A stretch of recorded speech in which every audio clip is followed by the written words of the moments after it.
sampai di sini bahwa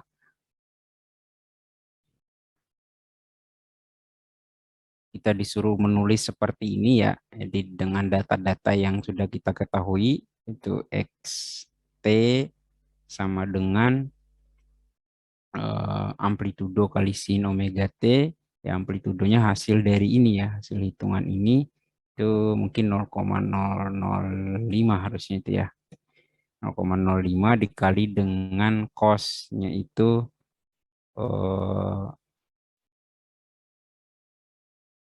eh sorry bukan cos lagi ya. Tadi sin, sorry maaf, sin omega T.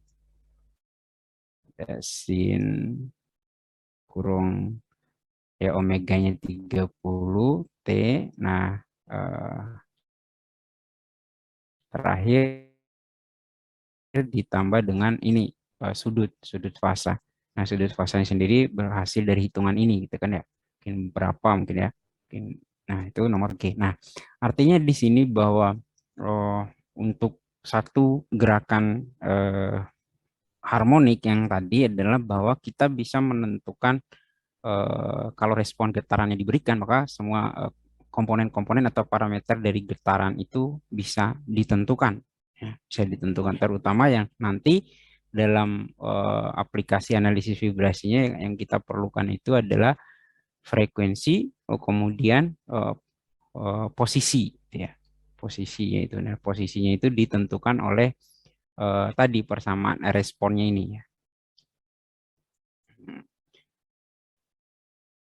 Nah, ini kita masuk ke getaran bebas tak teredam sistem massa dan pegas. Jadi kan hanya ada massa dan hanya ada pegas. Jadi tidak ada peredam. Nah, itu yang kita sebut sebagai getaran bebas tak teredam. Nah, sebagai awal, jadi kita ada gambar di sini, gambar sebuah sistem, ada pegas, kemudian ada massa. Nah, di situ dijelaskan di sini adalah posisi diamnya atau sisi berhentinya. Nah, bergerak ke kanan itu tanda positif, kemudian ke kiri itu tanda negatif. Jadi kurang lebih free body diagramnya atau pemodelannya akan seperti ini ya. Nah, kalau di sini juga dispesifikan di friction free. Jadi maksudnya tidak terjadi gesekan ya. Tidak, berarti permukaannya adalah licin. Kalau ada gesekan berarti nanti ada peredam. Nah, sekarang tidak ada. Nah, berarti yang perlu kita lakukan adalah apa dengan persamaan gerak Newton ya, F sama dengan M kali A gitu ya. Nah, jumlah gaya yang terjadi di sini ya tentu ada gaya eh, ke bawah atau berat dari benda itu berdasarkan massa benda dikali dengan gravitasi, kemudian ada gaya normal. Nah, karena di sini kan ada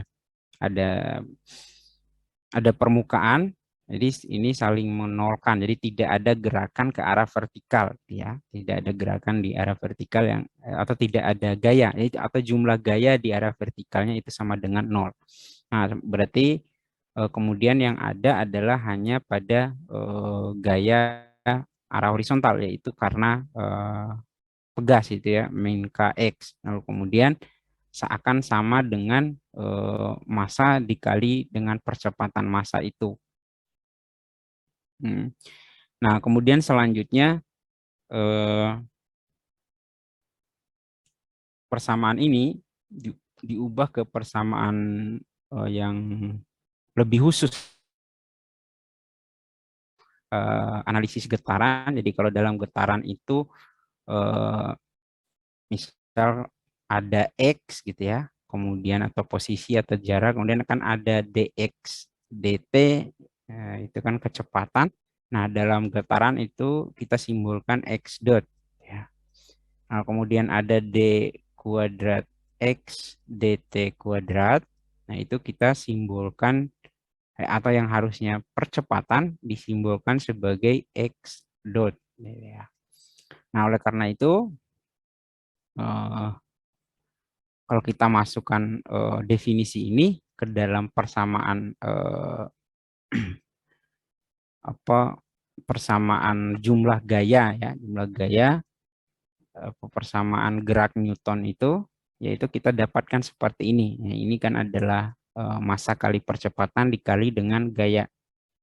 Nah, karena kenapa min ya, ya konstanta itu kan eh, melawan percepatan dari massa itu, gitu ya. Nah, atau bisa juga ditulis seperti ini, mx dot 2 ditambah dengan kx sama dengan 0. Nah, ini adalah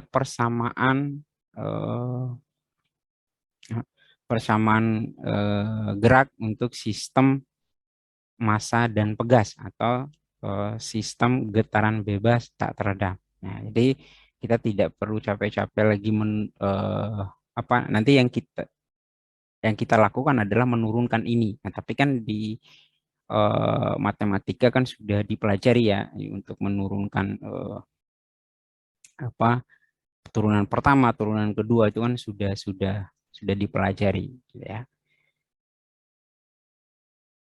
Nah, ini tadi kita masukkan konsep getaran harmonik tadi untuk menjelaskan parameter-parameter eh, pergerakan dari sistem tadi. Jadi tentu parameter getaran dari sistem itu kan yang kita ingin lihat, yaitu posisi, kemudian kecepatan, percepatan dari benda itu, gitu ya. Nah, kalau tadi rumus ini saya tulis ulang ya, rumusnya itu saya tulis ulang di sini. Nah, tadi berdasarkan gerak harmonik, getaran atau posisi benda itu didefinisikan sebagai xt sama dengan a sin omega n t plus psi. Tapi di sini A-nya ini ya adalah amplitudo ya, amplitudo yang tadi di contohnya itu adalah X besar gitu ya. Nah, ini sama gitu ya, tapi cuma saya menggunakan buku yang berbeda, jadi simbolnya agak berbeda ya. X dan A. Nah, lalu kemudian eh, kalau ini adalah posisinya, artinya tinggal kan kita bisa eh, bisa kita hubungkan antara persamaan gerak dari sistem massa dan pegas dengan gerak harmonik tadi. Nah, tapi kan yang kita butuh di sini selain posisi ada percepatan. Hmm. Nah, berarti kita harus ini ini kan posisi, ini turunan kedua malah. Nah, turunan pertama nggak ada gitu ya. Tapi untuk dapat turunan kedua kita harus turunkan dari turunan pertama dulu gitu kan ya. Ini di turunan pertamanya adalah ini gitu ya. Ini turunan pertama.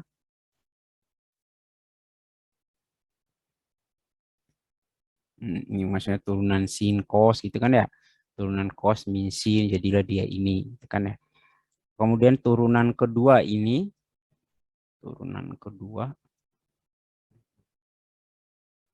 Nah, yang kita butuhkan adalah yang ini. Yang ini karena untuk memasukkannya di sini. Nah, setelah kita dapat turunan kedua, turunan pertama, turunan kedua, turun eh, posisi dan turunan kedua dari posisi tersebut, kita masukkan dia ke ini ke persamaan gerak dari sistem itu ya, masukkan kemudian lalu nanti diperolehlah eh, beberapa parameter yang dibutuhkan. Nah, contoh salah satunya ini kalau kita masukkan ya, misal ini kan saling menghilangkan nih, A sin omega T ini saling menghilangkan, maka tersisalah nanti M, W sama K gitu ya.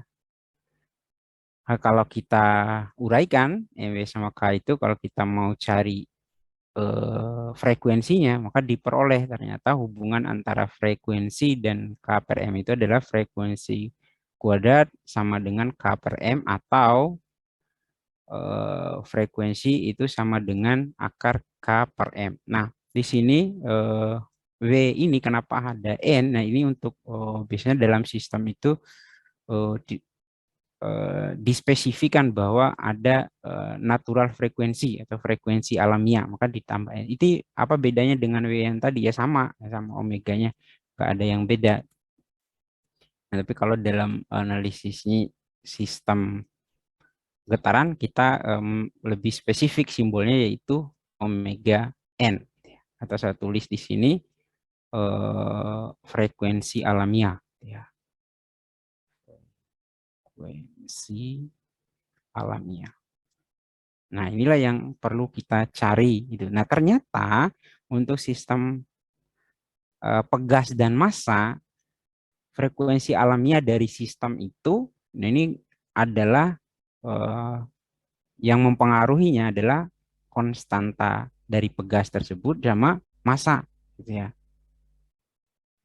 Jadi kita misal kalau kita menggedor sesuatu gitu ya, jadi getarannya itu frekuensi getarannya itu bergantung pada konstanta pegasnya dengan massanya. Nah, ini frekuensi alamiah, kemudian parameter lain. Nah, parameter lain itu adalah ini X0. X0 itu posisi awal ya, posisi di mana dia terdefleksi pertama kali ketika dia bergetar itu. Ada posisi awal. Ini posisi awal. Ya, posisi awal itu pada saat apa? Pada saat T sama dengan 0. Ya, pada saat T sama dengan 0, maka artinya bedanya tadi kalau X sama dengan posisi yang lainnya itu ya X pada T sama dengan berapa gitu ya. Kalau X posisi awal ya pada saat T-nya belum ada, ini belum ada T di situ. Maka T-nya berubah menjadi 0, maka posisi awal itu adalah ini. A sin theta atau amplitudo sin, sorry bukan theta, psi gitu ya, sudut fasa. Lalu kemudian ada kecepatan awal, ada kecepatan awal. Nah, ada kecepatan awal, lalu ada oh saya lupa satu memasukkan percepatan awal nih. Oke, nanti saya tambahkan ya. Ini ada amplitudo, amplitudonya itu ini amplitudo. Lalu kemudian ada nah ini tadi sama, tapi ini dalam bentuk yang lebih lebih sederhana ya. Jadi maksudnya lebih lebih sesuai dengan sistem kita gitu ya. Ada kecepatan awal dan ada posisi awal. Ini adalah posisi.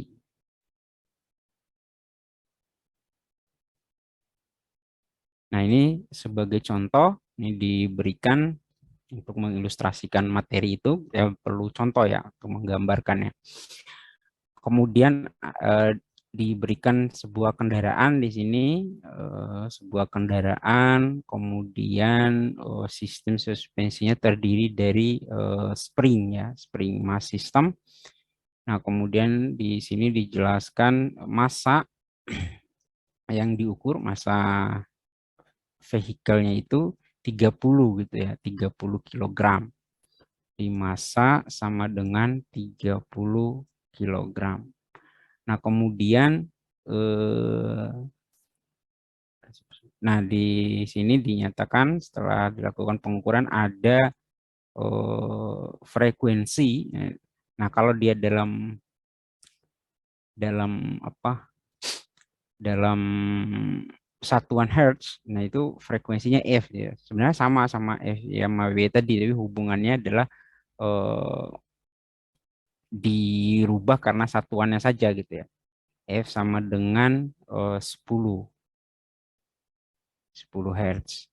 Nah, di sini ditanyakan konstanta dari suspensi itu. Jadi maksudnya konstanta pegasnya itu ya. Jadi kalau tadi ya tinggal kita ambil rumus yang ini kan gitu ya. Wn sama dengan atau Wn kuadrat sama dengan K per M kan ya. Wn kuadrat sama dengan K per M atau Wn sorry W terus saya bilang ya omega harusnya omega N K per M. Nah ini akar sorry ini akarnya ya, itu rumus yang pertama untuk menghubungkan kalau yang dicari adalah konstanta. Nah artinya yang harus kita lakukan hanya adalah merubah dulu F ini ke WN ini. Ini kan rumusnya tadi hubungannya. Nah ini hubungannya adalah F sama dengan omega per 2P. F sama dengan omega per 2P. So, F sama dengan omega per 2Pi. Gitu ya.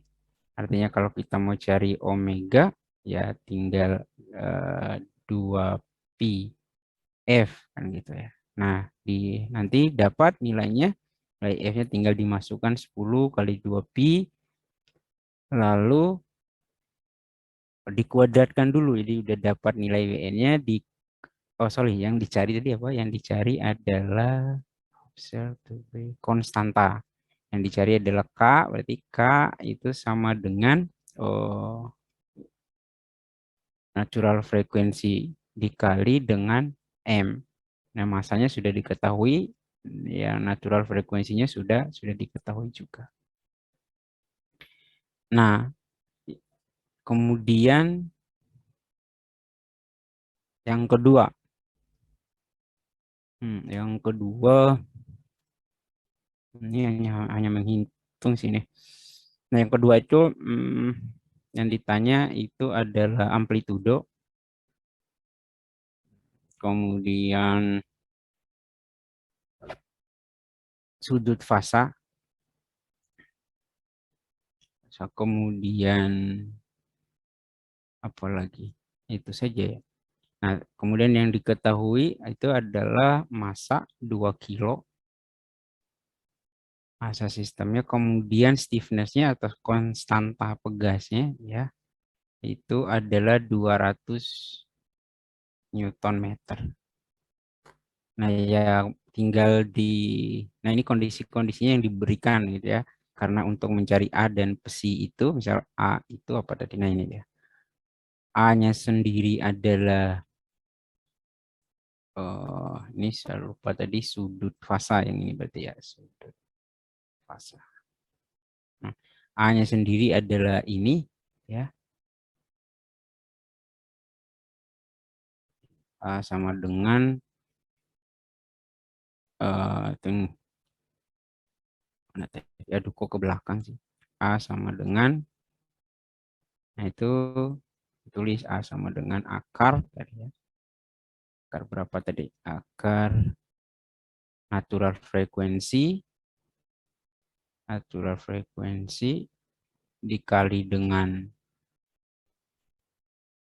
X0 plus V0, X0 plus V0 kuadrat ya, X0 V0 kuadrat dikali dengan dibagi dengan natural frekuensi gitu. Natural frekuensi. Nah, sementara sudut fasanya sendiri itu tangen natural X V0. Itu tangen min 1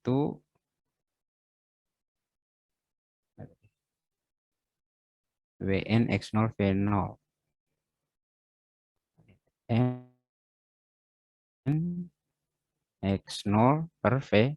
Nah, untuk nomor A ya tinggal disesuaikan saja ya, dimasukkan frekuensi alamiahnya berapa, berarti ditarik dulu dari frekuensinya alamiahnya itu kan tadi rumusnya frekuensi alamiah itu hubungannya sama dengan K per M gitu ya. Atau frekuensi alamiah sama dengan akar dari K per M. Nah, ini kan K-nya sudah ada, M-nya sudah ada, ya tinggal dimasukkan. Nah, kemudian X0 ya, X0 ada datanya di sini, kemudian V0 juga sudah diberikan, natural frekuensi ya sudah tadi dihitung berdasarkan ini. Nah, ini sudah semua, berarti nomor A, B, C-nya bisa diselesaikan. Silakan dilanjutkan sendiri ya. Yang ini apa yang ditanya ini? Also determine the maximum amplitude. Nah, kalau ini nanti kalau sempat dikerjakan, kalau tidak nanti kita kerjakan sama-sama di pertemuan lanjutnya. Nah, ini kalau disuruh ini kan dihitung frekuensi, yang ditanya itu frekuensi natural, kemudian periode, kemudian maksimum amplitude atau amplitudo, gitu ya. Kemudian along the direction, sama saja gitu ya. Cuman ini yang ditanyakan. Konflik periode dan amplitudo. Nah, untuk pertemuan ketiga saya cukupkan ya, hanya sampai di sini materinya. Eh, untuk selanjutnya silakan buka kamera dulu, biar kita ada dokumentasi. Nanti di rumah diulang ini ya, maksudnya buku